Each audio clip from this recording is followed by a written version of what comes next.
Deputy સીએમએ સીએમને સોંપ્યો છે Commonwealth ગેમ્સનો flag અને અદ્ભુત ક્ષણના સાક્ષી બન્યા છે। ખેલાડીઓ પણ હાજર હતા। કોમનવેલ્થ રમી ચૂકેલા પેરા એથ્લેટ સોનમ પટેલ આવ્યા હતા। સ્વર્ણિમ સંકુલ 1 પર અમદાવાદમાં યોજાનાર કોમનવેલ્થ ગેમ્સ 2030ને લઈને ખુશી વ્યક્ત કરી હતી। આપ જુઓ 2030માં કોમનવેલ્થ કે જેની યજમાની અમદાવાદ કરી રહ્યું છે ત્યારે તમામ લોકોમાં ખુશી જોવા મળી રહી છે અને આ અદ્ભુત ક્ષણ કે જેના સાક્ષી ખેલાડીઓ પણ બન્યા હતા। 2030 કોમનવેલ્થ ગેમ્સની અમદાવાદ યજમાની કરશે ત્યારે ડેપ્યુટી સીએમએ સીએમને સોંપ્યો છે કોમનવેલ્થ ગેમ્સનો ફ્લેગ।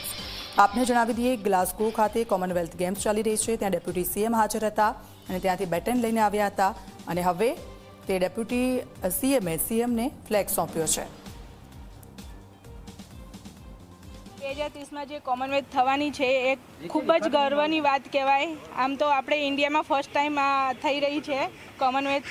એ આપણા બધા જ ઓલ પેરા નોર્મલ બધા પ્લેયર માટે ગૌરવની વાત કહેવાય અને હું ખૂબ સારું ગર્વ અનુભવું છું કે હું બી એક કોમનવેલ્થ બ્રોન્ઝ મેડાલિસ્ટ છું અને મને અહીંયા આપણા ગુજરાતમાં અને અમદાવાદમાં રમવાનો મોકો મળશે।